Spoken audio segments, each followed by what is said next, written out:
thanks so much for coming. Thanks for having me. To our picnic in the Fringe. Great, and what a lovely day we've got for it. I know, in the meadows. I know. Which is, I mean, I was a bit frightened that it was just going to be swarming with people. Yeah, because it does get a bit like that. Well, this is actually, I'm surprised there isn't more people down here. I had one of my funniest things. You off the telly, mister? Simon Donald. See you, Simon. Fancy seeing him here. Yeah. I had one of my funniest experiences ever in Edinburgh, because I've been to 20 festivals, and I was sitting over here in the middle of the day, like I just say, over by the tennis courts there. Yeah. And about as far away as those people sitting there was a girl sitting on top of a guy with her dress out, and it became very apparent to me that she was shagging him in the middle of the day with her dress out, and because I could just tell by the undulations of her hips. And so I rang Andrew Max once, and Andrew, you're not going to believe this, mate. Get down here. And so he went, where are you? And he ran down. I saw him sprinting across the thing. He sprinted up, and we both just sat there. He brought 2 beers. We sat there like giggling schoolboys, and we were watching them. And she was, and the guy's head started to come up, and then this Sea King helicopter came in, because the hospital's right here, and they land the helicopters on the field for emergencies. So they serve all the oil rigs. So this helicopter came in and started to land, and so this couple looked out, and it was just the wind blowing in her hair, and her thing. And I think she must have known we were watching, because she just kept looking at us, going, and it was amazing. Well, if you're going to do that in the open air, you're going to expect people to watch. You would think. And the guy had no idea what was going on, because he had the back of his head towards us, and then we were so invigorated by it that we went on the fairground, and we picked the dodgiest ride and went on the fairground, thinking that we may as well die now. We didn't. So we went to the mosque and took part in there's a Muslim festival that happens, Ramadan, but there's an actual celebration festival in the mosque, the Edinburgh Mosque there, where you can go in and they basically lead you through it and explain to you what the religion is and everything. And Andrew and I were in there after drinking like 4 cans of lager and watching this thing, thinking this is the best day ever. Just elation. Yeah. Nothing to do with Edinburgh Fringe Festival whatsoever. Just. What time was this in the day? Yeah, about 2 o'clock in the afternoon. That's mental. Yeah, it was a bit warmer than it was today, but it was amazing to watch. Only at the Fringe. I imagine. I think they would have done it anyway. Well, probably. Yeah, it's that kind of crazy city. Yeah. Anyway, your show Rants. Yeah. At the new Assembly Rooms. The new Assembly. I mean, is it nice in there? Have they done it's very nice. Well, it's posh. Yeah. I mean, what Tommy Shepard's tried to do, I think, is to move upmarket with all the stuff he has at the stand. I see.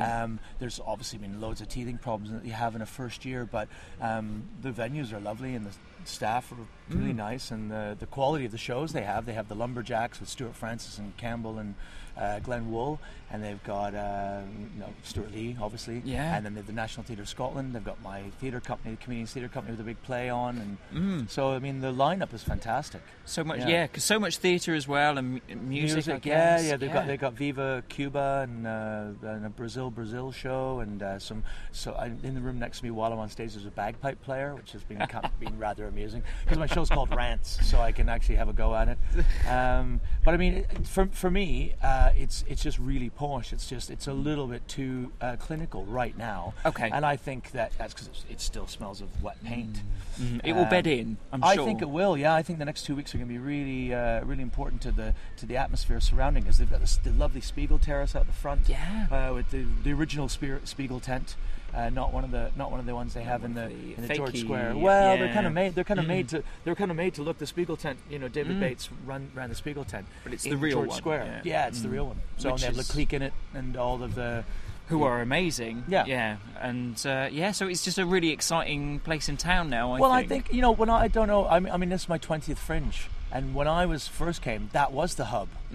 The Assembly Rooms was the main venue. The Gilded Bloom was the alternative venue down the Cowgate, and the Pleasance was more of like a studenty type thing that was happening with a bit of comedy going on at the stables where the original one is Courtyard. Yeah. And then of course it all kind of convened in the middle of that square. And then when the upside down purple cow went in and the underbelly moved up off the Cowgate, it kind of sucked all of the energy away from the new town.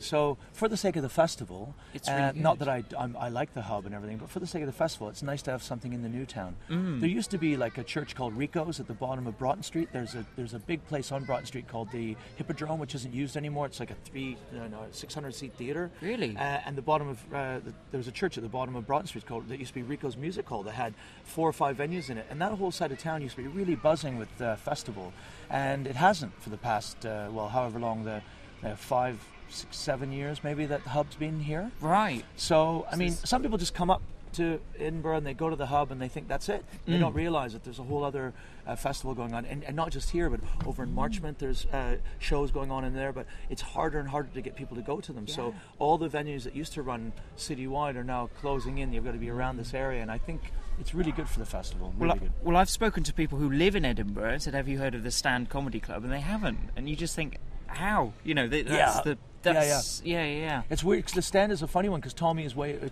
attitude towards promotion is not to be heavy-handed and to let people discover it, and therefore the crowds that go are a more genteel crowd in a sense.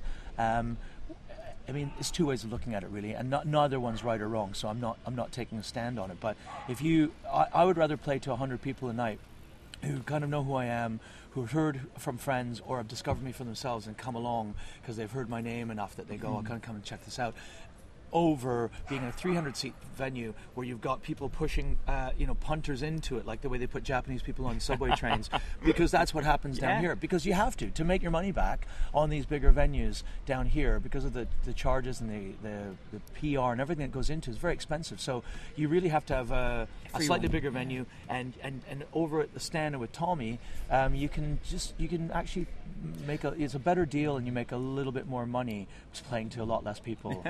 So. Yeah, and you're building up an audience who respect your material as well.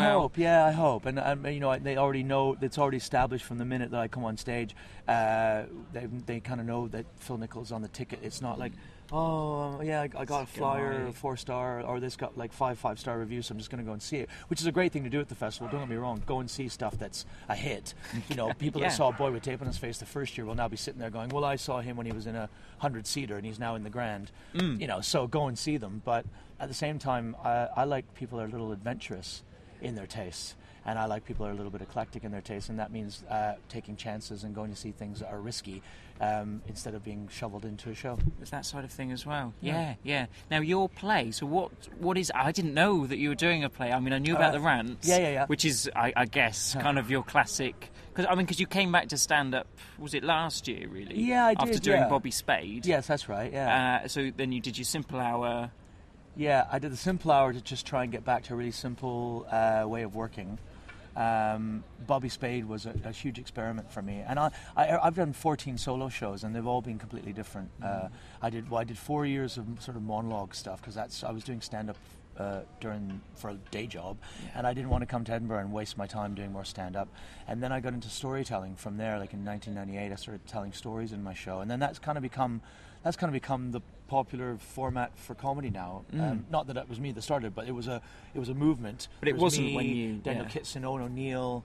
There was quite a few people that were doing sort of stand-up based but sort of storytelling based shows, and Daniel's obviously gone very theatrical with it, and I kind of dropped it after Hero Worship and decided to go with the character thing, because I've had this idea for a kind of a mad beat poet type character, but not like the stereotype that you normally see, but something that has a really rounded background. I think that was the special thing about it, was that it wasn't a cheesy character, it was a complete character with Bobby. Yeah, I think that maybe that's why it was a theatrical event and not just a comic event. So I was trying to achieve both. I mean, I'm always looking for new ways to approach comedy and trying to find new ways of making people laugh and making myself work in different ways. So this year's show, Rants, is I thought, well, what haven't I really done yet? And I thought, well, I want to do a stand-up show, but I want to make it something that's quite vehement. And it was going to be more deconstructed than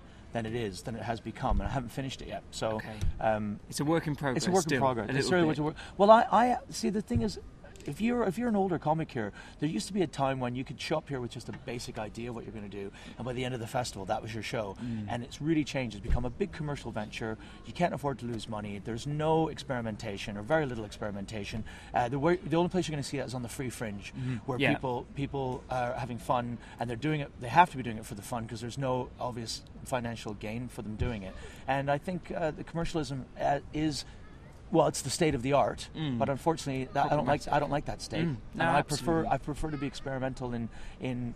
I know it sounds kind of big-headed, and it's not meant to be, but just I work towards the end of the festival, so that by the end of the festival, my show is honed. But I don't want to put work in progress on it, because people that do that, they get an idea of it. So Bobby Spade, for instance, was. But I was really quite well formed, but by the time I finished it, I was really, really happy with it, and I was sad that it didn't have an afterlife. And I'm still aiming to try and put it on again somewhere, but I've moved on, really. Creatively, you move on. I just think it was done. It was fun, and it's done. Anyway, your shows, it's Rants at the Assembly Rooms at what time? It's on at 9 o'clock. 9 o'clock, and your play, what's your play? The play's called The Intervention, and it's the Comedians Theatre Company, which is me and Maggie Inchley, who's a director, and we've done our 7th year, and I think it's our 10th or 11th production. And it's a brand new play by Dave Flores, who's also a comedian, and it's last year he wrote a monologue for me that won a Fringe First Award, and Every Fire. He's written, and he's Somewhere Beneath It All, A Small Fire Burns Still, and he's written another one this year called Hand Over Fist, which is doing amazingly well at the Pleasance, co-produced with Seabright Productions. And then this one is like 7 people on stage for 75 minutes performing an intervention on my character Zach, who's a 38-year-old Jewish American kid. Drunk, and it goes a bit haywire. Sounds amazing and varied and brilliant. Thanks so much for coming. Well, thanks for having me on. Cheers.